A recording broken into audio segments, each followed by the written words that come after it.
Breaking చూస్తున్న 3 మ్యాచ్ల సిరీస్లో భాగంగా ఇండోర్ వేదికగా భారత్ ఆస్ట్రేలియా జట్ల మధ్య రెండో వన్డే నేడు జరగనుంది. మొహాలీలో జరిగిన తొలి పోరులో అలవోకగా గెలుపొందిన భారత్ అదే చోరు కొనసాగించాలని చూస్తూ ఉంటే కంగారులు సిరీస్ సమం చేయాలని కూడా తహతహలాడుతున్నారు.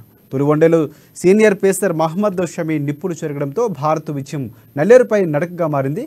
ఇప్పటికే ప్రపంచ కప్ జట్టులో చోటు దక్కించుకున్న middle order batter Suresh Iyer మీద ఒత్తిడి అధికంగా ఉండనుంది. మరోవైపు కంగారులు గత మ్యాచ్ అనుభవాలను పక్కన పెట్టి సమిష్టిగా సత్తా చాటేందుకు సిద్ధమవుతున్నారు. ఈ మ్యాచ్ ఇండోర్ వేదికగా మధ్యాహ్నం 1:30 ప్రారంభం కానుంది.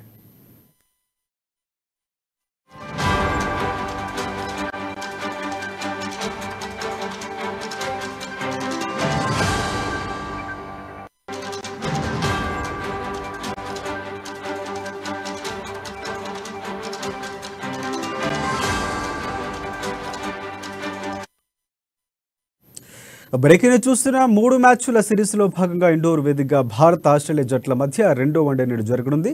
మొహాలీలో జరిగిన తొలి పోరులో అలవోకగా గెలుపొందిన భారత్ అదే చోరు కొనసాగించాలని చూస్తూ ఉంటే కంగారులు సిరీస్ సమం చేయాలని తహతహలాడుతున్నారు. తొలి వన్డేలో సీనియర్ పేసర్ మహమ్మద్ షమి నిప్పులు చెరగడంతో భారత విజయం నల్లేరుపై నడకగా మారింది.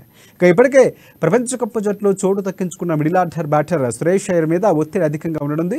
మరోవైపు కంగారులు గత మ్యాచ్ అనుభవాలను పక్కన పెట్టి సమిష్టిగా సత్తా చాటేందుకు సిద్ధమవుతున్నారు. ఈ మ్యాచ్ ఇండోర్ వేదికగా మధ్యాహ్నం 1:30 ప్రారంభం కానుంది.